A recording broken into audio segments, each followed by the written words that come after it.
So like and subscribe if you want to. If not, that's fine. The rumors have been going wild on Twitter the past couple hours, including this Lakers interested in DeRozan thing. Now, I'm not going to get into the potential basketball stuff until a little later on in the video, so I guess my preview is DeRozan on the Lakers if this happened. Offensively, I think there's room to believe it could be pretty good. Defensively, I'm a little more concerned because DeMar is not a good defensive player.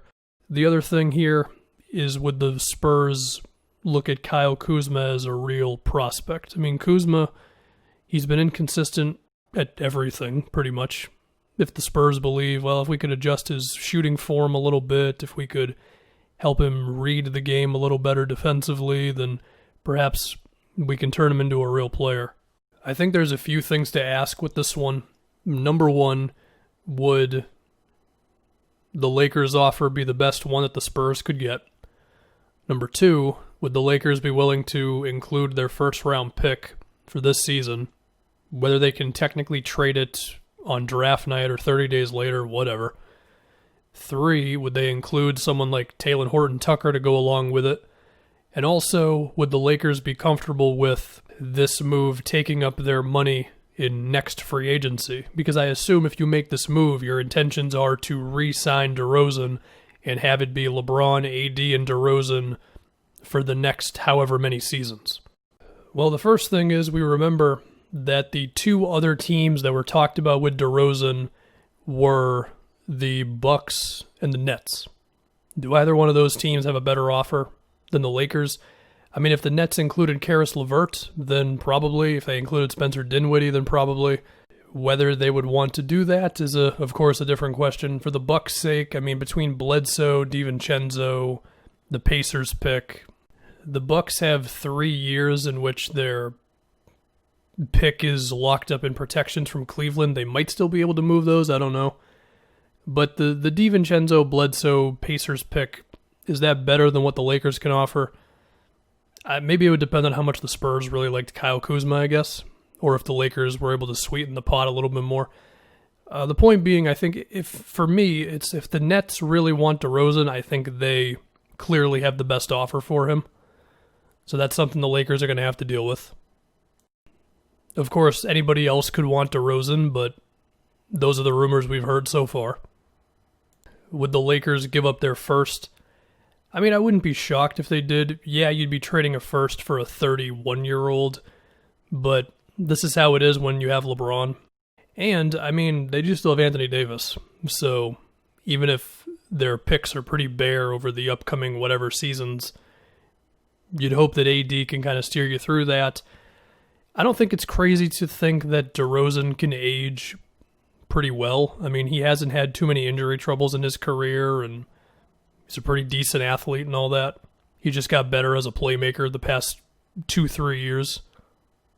And as we know, LeBron doesn't age. So you put all that into a blender, maybe you're willing to trade your, 29th pick, 30th pick for a guy who can give you an instant return in DeRozan. But at the same time, even when LeBron doesn't age and you have AD and all that stuff, you would still be trading a pick for a guy over 30. So that's just something to take into account. As far as other teams who could be competing for the Lakers for DeRozan, I mean, Orlando has been linked to DeRozan in the past. The Magic remain my favorite trade team because I just figure eventually they got to do something different. And for San Antonio's sake, Aaron Gordon would be maybe the best player that they could get out of all these other teams. I mean, again, I do think if Brooklyn wants to give up Dinwiddie or LeVert, then they're the team for DeMar. But, if I'm the Spurs, I could think about the Lakers giving me a pick or the Bucks giving me a pick, or I could just take on Aaron Gordon and see if I could turn him into a real player.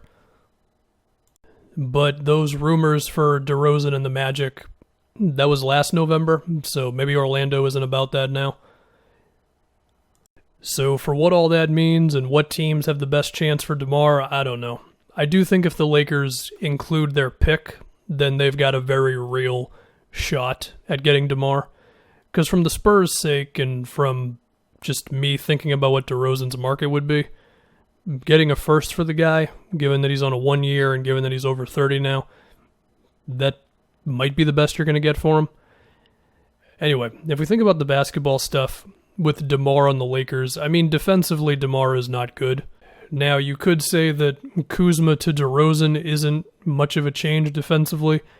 I don't even know if I agree with that. Kuzma at times has been good on defense. But the other thing, too, is DeRozan's going to play over 30 minutes a game, every game. Whereas Kuzma, if he's not good for one night, you can just play him like 10 minutes and no one's going to care. The other thing is losing Danny Green for DeRozan would be a pretty big drop-off defensively, even if Danny Green's best days are behind him. I mean, we saw the way the Lakers defenders were flying around the court against the Rockets or sticking with Miami's shooters for most of the games. A couple of games they didn't do a great job, but more often than not, they were sticking to Hero and Duncan Robinson and all them. And they were funneling guys into AD and all that. And you'd be asking DeRozan to do all that, and I do think that's a little scary.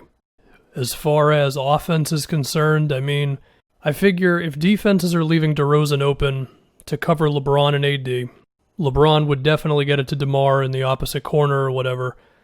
AD would sometimes get it to him.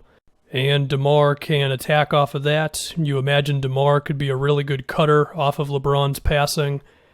You'd figure DeMar and AD could hopefully hold the offense down when LeBron would sit. I think the main thing would just have to be that DeRozan wouldn't do the whole ISO pump fake, and take like 7 seconds off the clock. Like, as long as he wasn't doing that stuff, I feel like he could actually play off of LeBron and AD pretty well. Should also be said, DeMar still shoots a lot of free throws. I mean, he shot 6.5 free throws a game for the Spurs this previous season. So if you got 3 guys who can just constantly draw fouls, that would be pretty big. DeMar's passing has improved as well, so he could, I mean, he's not going to get the ball as much playing next to LeBron and AD, but I figure whether it's just simply keeping the ball moving and swing offense, or he takes it off the dribble himself and then he sees an open shooter, I think he could contribute a lot to the Lakers' transition offense as well. I think offensively it would work. Defensively it would freak me out a lot. Anyway, if this isn't going to happen, who else could the Lakers think about? Derrick Rose has been thought about. Based on how bad Victor Oladipo's market apparently is, maybe they could get him for this offer. I don't know. We'll have to see. I imagine the Lakers will do something. They do still have their full mid-level, because they're at 119 and the luxury tax is 132, I believe. Could get you a real player in this offseason. I mean, wasn't there already a rumor that the Lakers were interested in Serge Ibaka?